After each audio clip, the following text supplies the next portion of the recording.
नमस्कार श्रोताओं, स्वागत है आपका अद्भुत पुस्तक कली हनुवाणी के 10वें अध्याय अदृश्य चार के पहले भाग में। जब उर्वा अपने साधारण स्वरूप में लौट आया तब हनुमान जी ने मानसिक चतुर्काया का वर्णन किया। मानव मन वास्तव में 4 अलग अलग कायाओं का समूह है जो अमूर्त पदार्थ से बनी होती है। जिस प्रकार आपकी भौतिक काया श्वास लेती और छोड़ती है, ठीक उसी प्रकार आपकी मानसिक कायाएं विचार ग्रहण करती हैं और छोड़ती हैं। आपकी मानसिक चतुर्काया की भ्रमकारी शक्ति इस तथ्य में निहित है कि वे अदृश्य और अज्ञात हैं। जब वे कुछ करती हैं तो आपको अर्थात आपकी आत्मा को लगता है कि आप करता हैं। जब वे कुछ इच्छा करती हैं तो आप उन इच्छाओं की इस तरह अनुकृति करते हैं जैसे कि वे आपकी ही इच्छाएं हों। अदृश्य चतुर्काया के कारण उत्पन्न यह भ्रम तब तक सहायक है जब तक कि आप इस संसार के दृश्यों में निहित भावनाओं का रस पीना चाहते हैं, परंतु एक दृश्य के पश्चात दूसरा दृश्य आता है और दूसरे के पश्चात तीसरा। जब दुख भरे दृश्य आने लग जाएं और आप उनसे बाहर निकलना चाहें तो यही भ्रम समस्या बन जाता है। इस भ्रम को तोड़ने के लिए अदृश्य चतुर्काया को दृष्टिगोचर होना पड़ेगा, ताकि जब वे कोई इच्छा करें तो आप अर्थात आपकी आत्मा उनकी अनुकृति ना करें। उर्मी ने पूछा, देव, जब आपने हमें पूरी तरह से प्रशिक्षित कर दिया होगा तो क्या हम अपनी मानसिक चतुर्काया को उतनी ही स्पष्टता से देख पाएंगे जितनी स्पष्टता से हम अपनी भौतिक काया को देखते हैं? हनुमान जी ने पूछा, जब आप अपना भौतिक तन देख रहे होते हैं तो देखने की क्रिया कौन करता है? उर्मी ने उत्तर दिया, मेरा मन, देव। और जब आप अपने मन और अपने विचारों को देख रहे होते हैं तब देखने की क्रिया कौन करता है? आत्मा, उर्मी ने अनिश्चित रूप से कहा। हनुमान जी ने कहा, आत्मा जो कुछ भी देखती है मन के माध्यम से ही देखती है, क्योंकि जब आत्मा मन से मुक्त होती है तब शून्य होती है। इसलिए मैं पुनः पूछता हूँ, तन को देखने की क्रिया मन करता है तो मन को देखने की क्रिया कौन कर सकता है? उर्मी ने अनुमान लगाया, मन स्वयं, देव। हनुमान जी ने कहा, हाँ, आप अपनी अदृश्य मानसिक चतुर्काया को एक दूसरे को उजागर करने पर बाध्य कर सकते हैं, ठीक उसी तरह जिस तरह वे चारों मिलकर भौतिक काया को उजागर करती हैं। मन शक्तिशाली है, परंतु उजागर होने के पश्चात बड़े ही पूर्वानुमेय ढंग से काम करता दिखाई पड़ता है। मेरे शब्द आपकी मानसिक चतुर्काया को इस तरह से प्रशिक्षित करेंगे कि वे एक दूसरे को उजागर करना शुरू कर देंगी और आप अपनी इच्छाओं का उत्तरदायित्व स्वयं लेना शुरू कर देंगी। ऐसा होने के पश्चात आत्मा जाग जाएगी और उसका रुख कुछ ऐसा होगा, हे मेरी भौतिक काया और मानसिक चतुर्काया, जैसे कि आप सहमत हैं, जो इच्छा आपने अभी व्यक्त की है वह मेरी नहीं है। मैं इस इच्छा की अनुकृति नहीं करूंगी। यह मुझे स्वीकार्य नहीं है कि आप मेरा अगला दृश्य तय करें। आप अपनी इच्छा अपने पास रखिए। मैं चली किसी अन्य किरदार से जुड़कर अपना अगला दृश्य जीने। धनुष्क की प्यास अब लगभग मर चुकी थी। वह बोला, देव, मेरा तन पानी पीने की इच्छा रखता है। दूसरी ओर मेरा मन मेरी प्यास का दमन करने की इच्छा रखता है। तन और मन एक ही किरदार का भाग हैं, फिर उनकी परस्पर विरोधी इच्छाएं क्यों होती हैं? आपने बताया कि एक किरदार परिभाषा से ही अधूरा है और पूर्ण बनना चाहता है, तो किरदार की भौतिक काया और मानसिक चतुर्काया को मिलकर सद्भाव से पूर्ण होने के प्रयास करने चाहिए। पांचों को एक दल के रूप में काम करना चाहिए।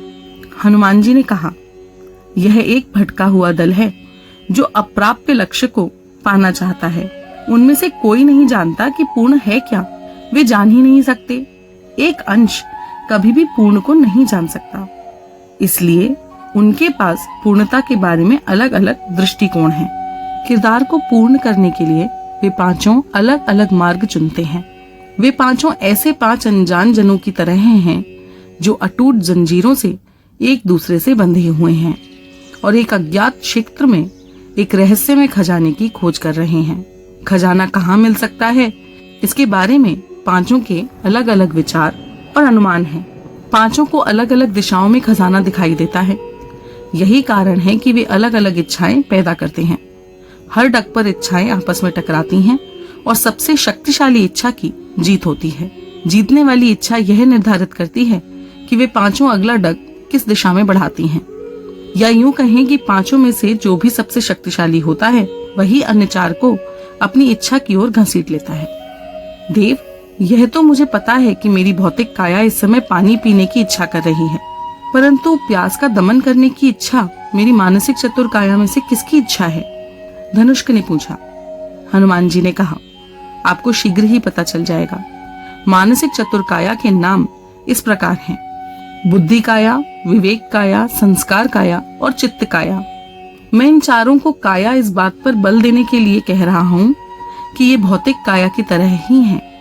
अंतर केवल इतना ही है कि ये चारों अदृश्य और अमूर्त पदार्थ से बनी हैं। एक बार यह बात आपको पूरी तरह स्पष्ट हो जाती है तो आप काया शब्द छोड़ सकते हैं और उन्हें केवल बुद्धि, विवेक, संस्कार और चित्त कह सकते हैं। भौतिक काया, जैसा कि आप जानते हैं, मूर्त पदार्थ से बनी है और अपनी इंद्रियों की सीमा के भीतर आने वाले मूर्त पदार्थों के साथ क्रिया करती है। जब आप आम का फल देखते हैं या सूंघते हैं तो आपको आम खाने की इच्छा होती है। वह आपकी भौतिक काया की इच्छा है। भौतिक काया के दृष्टिकोण से पूर्ण का अर्थ है एक ऐसी आदर्श और अमर काया जिसे भूख प्यास नहीं लगती और जो कभी बूढ़ी अथवा रोगी नहीं होती। भौतिक काया पदार्थों को दो श्रेणियों में वर्गीकृत करती है। एक वे पदार्थ जो उसे बेहतर बनाकर उसे पूर्णता की ओर ले जाते हैं, इसलिए उन पदार्थों का सेवन किया जाना चाहिए। दूसरा वे पदार्थ जो उसे बदतर बनाते हैं और उसे पूर्णता से दूर ले जाते हैं, इसलिए उनका त्याग किया जाना चाहिए।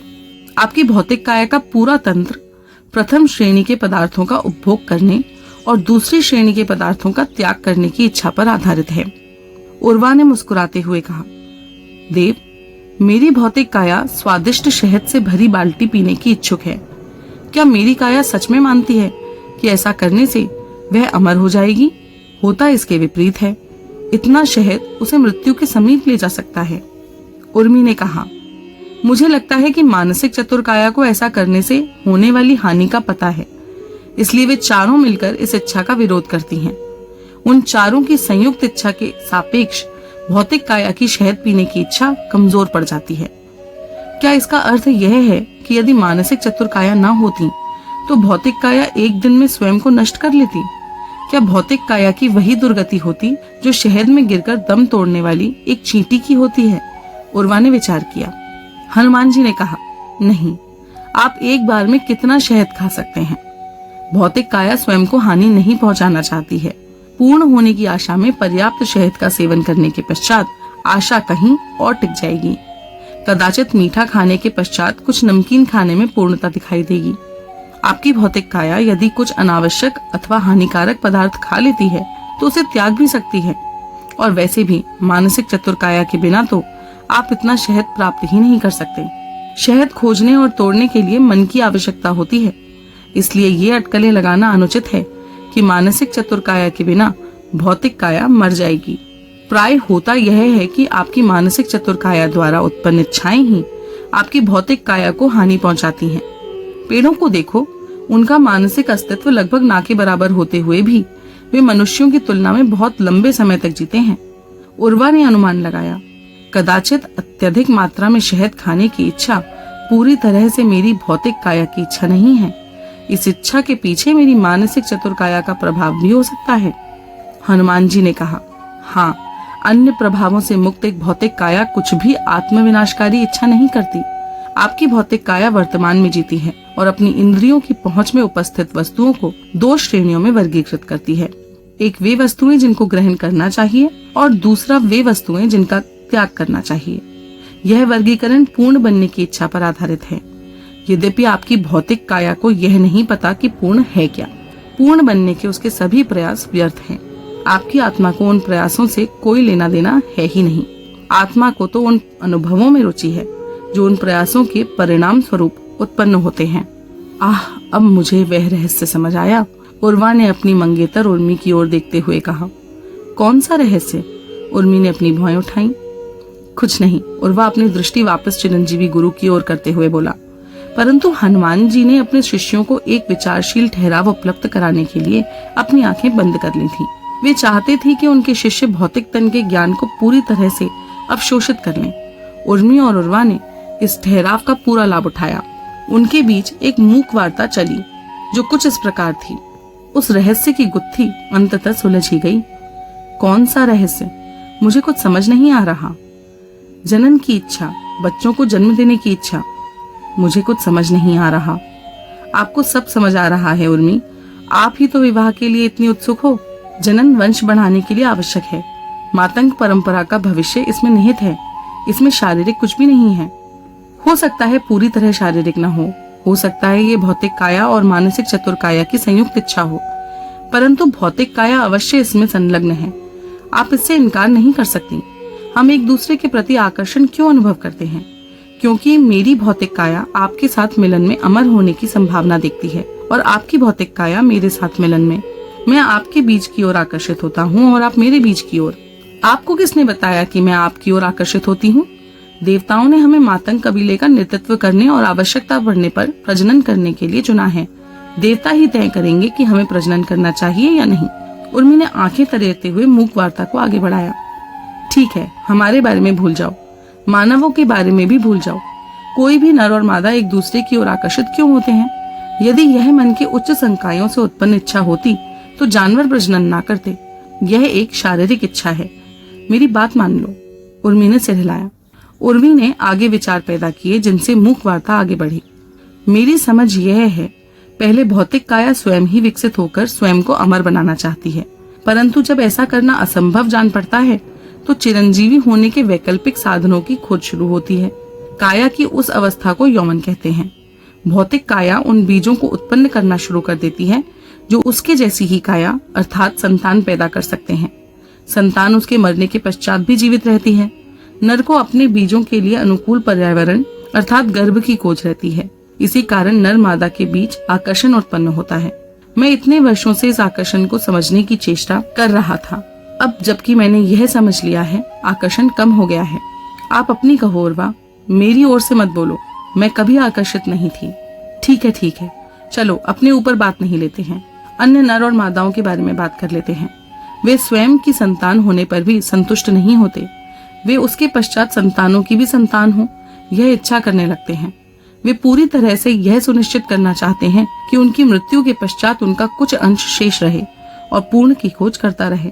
विचित्र बात है कि भौतिक काया भी अपने भविष्य के बारे में सोचती है। भौतिक काया भविष्य के बारे में नहीं सोच सकती। उर्वा के मन में एक रहस्यमय स्वर गूंजा। यह स्वर उर्मी के मन में भी गूंजा था। उसके चेहरे पर विजयकारी भाव आ गए। उसके मन में आए इस विचार ने मूक वार्ता को आगे बढ़ाया। देखा, सब कुछ भौतिक नहीं है उर्वा। मैं अब भी कहूंगा कि नर के बीज के मादा तक पहुंचने की इच्छा विशुद्ध रूप से भौतिक है। मैं इस बात से सहमत हूँ कि मन भविष्य के बारे में सोचता है, तन नहीं।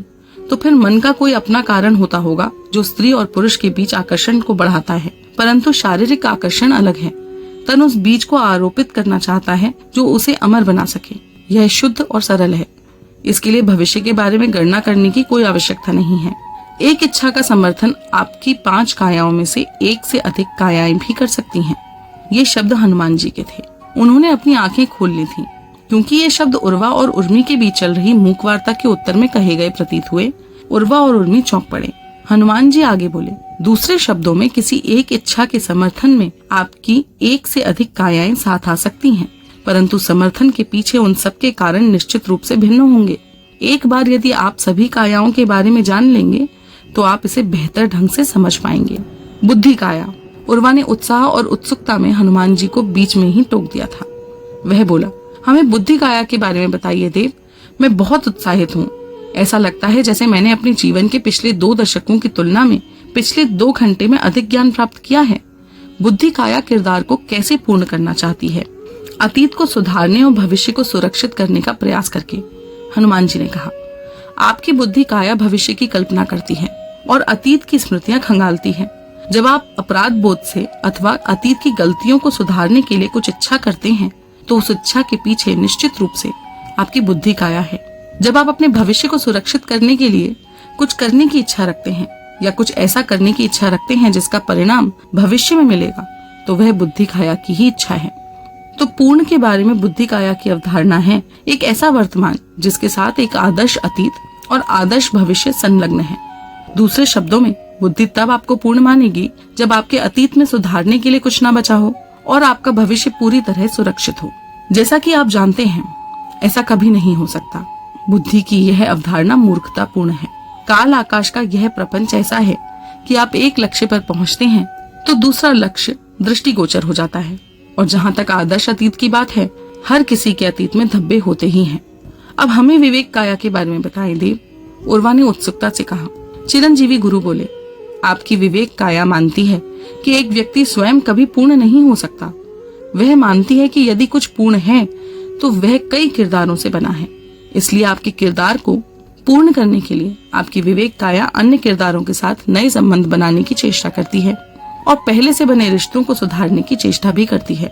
जैसे आपकी भौतिक काया अपने आसपास की चीजों को उपभोग्य और गैर उपभोग्य के रूप में चिन्हित करती है, वैसे ही आपकी विवेक काया अन्य किरदारों को शत्रु और मित्र आदि के रूप में चिन्हित करती है।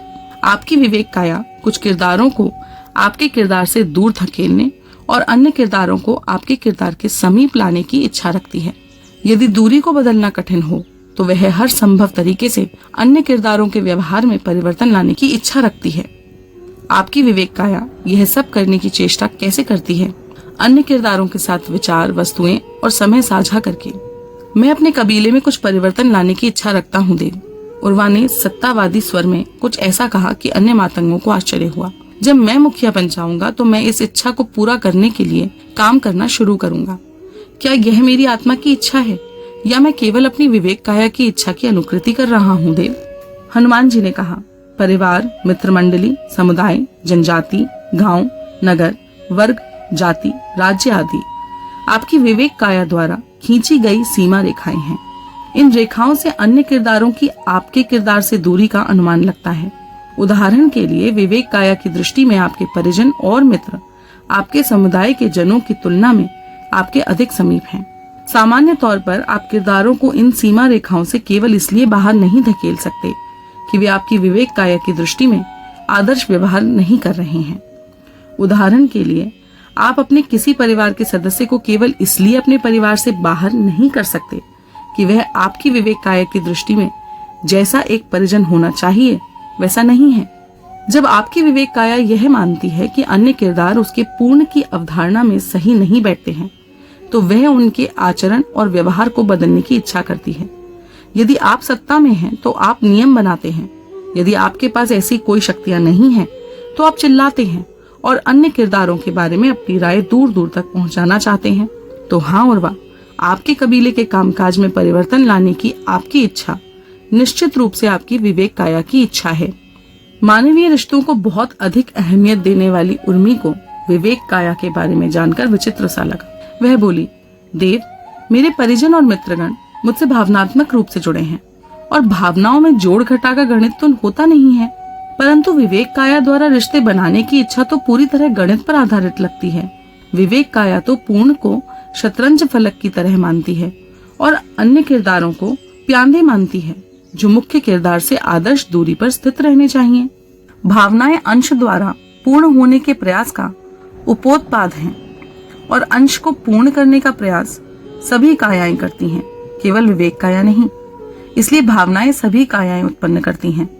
हनुमान जी ने बताया। आह, शतरंज फलक! उर्वा ने उर्मी की ओर कृतज्ञता पूर्वक देखते हुए कहा। इसी उदाहरण की खोज थी मुझे। धन्यवाद उर्मी। विवेक काया की पूर्ण के बारे में अवधारणा शतरंज फलक की तरह ही तो है। हनुमान जी ने अपनी आंखें बंद कर ली। मैंने इस उदाहरण का इस्तेमाल सकारात्मक संदर्भ में नहीं किया, उर्मी ने त्योली चढ़ाते हुए कहा। प्रियजन कोई शतरंज के प्यांदे नहीं हैं जिनके साथ खेला जा सके। उर्वा बोला, उर्मी, इसके बारे में अपने पूर्वाग्रहों से बाहर आकर सोचो। विवेक काया की पूर्ण की अवधारणा एक फलक की तरह ही तो होती है। चलो उसको विवेक फलक नाम दे देते हैं। जैसे शतरंज फलक पर वर्ग होते हैं जिनमें प्यांदे रखे जाते हैं, वैसे ही विवेक फलक पर सकेंद्र व्रत होते हैं। उन सभी व्रतों का एक ही केंद्र होता है जहाँ मुख्य किरदार होता है। एक व्रत में जीवन साथी होता है, एक व्रत में परिवार होता है, एक व्रत में मित्र होते हैं, एक व्रत में समुदाय होता है। विवेक काया का मानना है कि एक बार इन सभी व्रतों में आदर्श किरदार आ जाएं और सभी रिश्ते सामंजस्य में आ जाएं, तो मुख्य किरदार पूर्णता अनुभव करेगा। आदर्श रिश्ते बनाने और बने हुए रिश्तों को सुधारने अथवा समाप्त करने से संबंधित सभी इच्छाएं विवेक काया की इस मान्यता के कारण पैदा होती हैं। जब ये इच्छाएं पूर्ति की दिशा में बढ़ती हैं, तो हम सकारात्मक भावनाओं को अनुभव करते हैं, अन्यथा हम नकारात्मक भावनाओं को अनुभव करते हैं। आप मानो या ना मानो, जहां तक रिश्तों की बात है, हम सब एक दूसरे के विवेक फलक पर रखे प्यादे मात्र ही तो हैं। उर्मी बोली, अपनी भावनाओं को दरकिनार करके आपको जो तुच्छ रस मिलता है उसका आनंद लो। आपकी छवि एक मस्त मौला की बन गई है और आप उस छवि में फंस गए हो। उसी छवि के कारण आप भावनाओं का उपहास करते हो। उर्वा बोला, मुझे उस छवि में फंसे होने का बोध है, परंतु मैं विवेक फलक के उदाहरण का प्रयोग भावनाओं को छोटा दिखाने के लिए नहीं कर रहा हूँ। आप मेरे कथन को मिथ्या रूप में ग्रहण कर रही हो। उर्मी ने शांत स्वर में कहा, नहीं उर्वा, मैंने तो हनुमान जी से विवेक काया को अच्छी तरह से समझने के लिए प्रश्न किया। आप ही यह सिद्ध करने का प्रयास कर रहे हो कि रिश्ते शतरंज के प्यादों की तरह होते हैं। नहीं उर्मी, शतरंज के प्यादों को भूल जाओ, शतरंज के खेल को भी भूल जाओ। शतरंज के फलक को आधार बनाकर मैं एक विवेक फलक की कल्पना कर रहा हूँ। उर्वा ने स्पष्ट किया, मैंने केवल यह कल्पना करने की चेष्टा की कि विवेक काया की पूर्णता की अवधारणा क्या है। भौतिक काया और बुद्धि काया के विपरीत विवेक काया का मानना है कि व्यक्ति स्वयं पूर्ण नहीं हो सकता। उसे पूर्ण होने के लिए अन्य व्यक्तियों से रिश्ते बनाने पड़ते हैं। निश्चित रूप से विवेक काया की दृष्टि में पूर्ण जो भी है वह कई किरदारों से बना है। उस कई किरदारों से बनी इकाई की तुलना मैं एक फलक से कर रहा हूँ, एक ऐसा फलक जिसके ऊपर मेरे जीवन के सभी किरदार स्थित हों। हनुमान जी ने वार्ता में वापसी की। यही कारण है कि मन और आत्मा के रहस्यों को समझते समय रूपकों और सदृश्यों का उपयोग बहुत सावधानी से करना चाहिए। तकनीकी विवरणों से न भटकें। जैसे ही कोई सादृश्य आपको सत्य से दूर खींचना शुरू कर दे, वैसे ही उस सादृश्य को छोड़ दें। उर्वा, मैं समझ सकता हूँ कि आप शतरंज फलक के सादृश्य का उपयोग किस संदर्भ में कर रहे हैं। आप इसका उपयोग तब तक कर सकते हैं जब तक आपको यह बात स्पष्ट है कि विवेक काया शतरंज नहीं खेल रही है। वह तो विवेक फलक के विभिन्न व्रतों को भरने के लिए आदर्श टुकड़े खोजने का प्रयास कर रही है।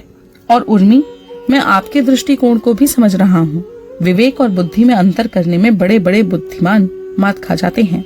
बुद्धि और विवेक प्राय एक दूसरे पर सत्ता करने की चेष्टा करते हैं। कवि विवेक को हृदय कहते हैं और बुद्धिमान जन विवेक को बुद्धि समझते हैं। विवेक को ठीक से समझने में त्रुटि होती है, क्योंकि समझने का कार्य बुद्धि करती है और बुद्धि प्राय विवेक को ठीक से नहीं समझती है। आपकी बात सही है कि विवेक जोड़ घटा अथवा हानि लाभ देखकर रिश्ते नहीं बनाता। जो रिश्ते व्यावसायिक होते हैं उनको बनाने के पीछे बुद्धि की इच्छा होती है, विवेक की नहीं। बुद्धि भविष्य को सुरक्षित करना चाहती है, विवेक वर्तमान में ही किसी के साथ जुड़ना चाहता है। कई बार रिश्ते ऐसे होते हैं जिनको बनाने के पीछे बुद्धि और विवेक दोनों की संयुक्त इच्छा होती है, परंतु संयुक्त इच्छा होते हुए भी ये दोनों आपस में लड़कर बार बार इस बारे में संदेह पैदा करते हैं कि रिश्ता सही है या नहीं। विवेक की इच्छाएं सदा निस्वार्थ होती हैं, क्योंकि आपके किरदार को पूर्ण बनाने का उसका दृष्टिकोण व्यक्तिवादी नहीं अपितु सामूहिक होता है। दूसरी ओर बुद्धि के व्यक्तिवादी दृष्टिकोण के कारण उसकी इच्छाओं में सदा स्वार्थ का गणित होता है। कई बार बुद्धि और विवेक एक ही इच्छा करते हैं, परंतु विपरीत कारणों से। मित्रता का संबंध ही ले लो। आप दो कारणों से किसी के साथ मित्रता करने की इच्छा कर सकते हैं। एक तो अपने भविष्य को सुरक्षित करने के लिए आपकी बुद्धि मित्रता को एक लेन देन के संबंध के रूप में देखती है, जिसमें आप आशा करते हैं कि भविष्य में कोई आवश्यकता पड़ने पर मित्र आपकी सहायता करेगा। दूसरा इसलिए कि आप उस व्यक्ति के साथ एक निस्वार्थ लगाव अनुभव करते हैं। आपकी विवेक काया उस व्यक्ति को अपने समीप लाने की इच्छा करती है। उर्मी बीच में ही बोल पड़ी, बिल्कुल देव, यही तो मैं कह रही थी कि रिश्ते निस्वार्थ होते हैं। कुछ रिश्तों में तो हम जीवन भी बलिदान कर सकते हैं, जैसे कि माता पिता के साथ संतान का रिश्ता। हनुमान जी ने कहा, दूसरे किरदारों के लिए अपनी आवश्यकताओं का त्याग करने की इच्छा तब अंकुरित हो सकती है जब आपकी विवेक काया अन्य किरदारों को अपने से अधिक महत्वपूर्ण भाग मानती है। भाग किसका? अपनी पूर्ण की अवधारणा का, पूर्ण का नहीं। जो असल में पूर्ण है उस परमात्मा के लिए तो सब समान है, परंतु विवेक काया के पूर्ण की अवधारणा में कोई अधिक महत्वपूर्ण है तो कोई कम महत्वपूर्ण। देव, विवेक काया अन्य किरदारों का मूल्य कैसे निर्धारित करती है? तर्क के आधार पर या विशुद्ध रूप से सहज भावना के आधार पर? उर्वा ने पूछा। हनुमान जी ने उत्तर दिया, विशुद्ध रूप से एक सहज भावना के आधार पर। जब आपकी विवेक काया किसी किरदार के संपर्क में आती है तो वह अनायास और अनजाने में उसका स्थान निर्धारित कर देती है। वह निर्धारित करती है कि कोई किरदार उसके समीप आना चाहिए, दूर जाना चाहिए या जहां है वहीं रहना चाहिए। उसी निर्धारण से रुचि या अरुचि की भावना जन्म लेती है। यदि विवेक काया से यह प्रश्न किया जाए कि वह किसी व्यक्ति में रुचि या अरुचि क्यों ले रही है, तो वह अपनी भावना को तर्क का समर्थन नहीं दे सकती। विवेक काया को तर्क करना नहीं आता। तर्क के लिए उसे बुद्धि काया की सहायता लेनी पड़ती है। बुद्धि काया ही तर्क कर सकती है, क्योंकि तर्क के लिए कल्पना और स्मृति की आवश्यकता होती है, जो बुद्धि काया के पास होती है। यही कारण है कि हम बुद्धि और विवेक को एक ही मान लेते हैं या विवेक को सही तरह से नहीं समझ पाते। बुद्धि काया और विवेक काया दो अलग मानसिक कायाएं हैं। विवेक काया केवल अनुभव करती है, वह स्वयं संवाद भी नहीं कर सकती, क्योंकि भाषा ज्ञान भी बुद्धि के पास ही होता है। भाषा के प्रयोग के लिए स्मृति में संग्रहित शब्द भंडार की आवश्यकता होती है और वाक्य बनाने के लिए कल्पना की। अतीत की स्मृति और भविष्य की कल्पना दोनों बुद्धि काया के पास होती हैं, और बुद्धि काया विवेक काया द्वारा उत्पन्न भावनाओं को प्रकट करने अथवा उनके पीछे तर्क ढूंढने का कार्य कितनी बुरी तरह से करती है, यह तो सब जानते हैं। उर्वा। नमस्कार श्रोताओं,